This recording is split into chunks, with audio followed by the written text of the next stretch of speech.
प्रस्ताव এটা আনি দিয়ক মই কালিৰ পৰা বন্ধ কৰি দিম এতিয়া বন্ধ কৰিব 7 দিন খালি আমি বন্ধ কৰি দিওঁ অহাকালি মই ঘোষণা কৰো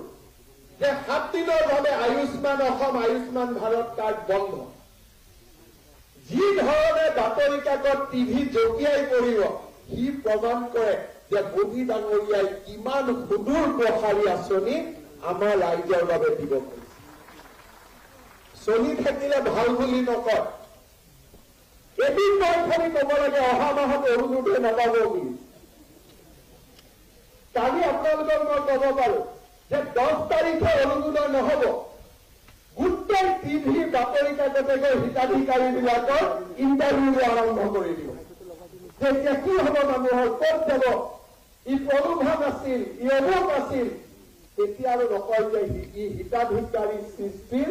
ই এটা ভেলকিবাদী আছিল বুলি নকয় অহা 10 তাৰিখে মাত্ৰ এমাহৰ কাৰণে অৰুণোদয় ৰখাই দিয়ক যি হুলস্থুল লাগি যাব সি প্ৰমাণ কৰে যে বিজেপি মানুহৰ হৃদয়ত বাস কৰে মোদী ডাঙৰীয়া মানুহৰ হৃদয়ত বাস কৰে কাৰো শক্তি নাই ব্ৰহ্মপুত্ৰৰ পানী যেনেকে কোনেও ধৰি ৰাখিব নোৱাৰে তেনেকে অসমত 2026ত বিজেপিৰ চৰকাৰ আহিব তাক কোনেও ধৰি ৰাখিব নোৱাৰে কাৰণ আমি মানুহৰ হৃদয়ত বাস কৰো আয়ুষ্মান ভাৰতৰ কাৰ্ড থকা 52 লাখ মানুহৰ ঘৰত আমি বাস কৰো 27 লাখ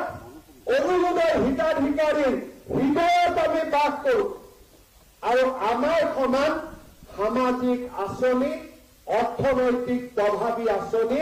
আমাৰ ৰাজ্যখনে যোৱা ৭৫ বছৰত এবাৰৰ কাৰণে দেখি পোৱা নাছিল কোনেও দেখা পোৱা নাছিল এই প্ৰভাৱী আঁচনি এটা দিনৰ বাবে অৰুণোদয় বন্ধ কৰি দিয়ক কংগ্ৰেছে সমালোচনা কৰে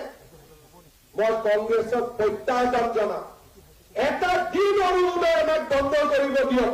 মানুহৰ মাজত যি প্ৰতিবাদ হ'ব মানুহৰ মাজত যি খং আৰু ক্ষোভ হ'ব সি কংগ্ৰেছ দলে কলৈকে উটুৱাই লৈ যাব তাৰ হিচাপ কৰিব নোৱাৰে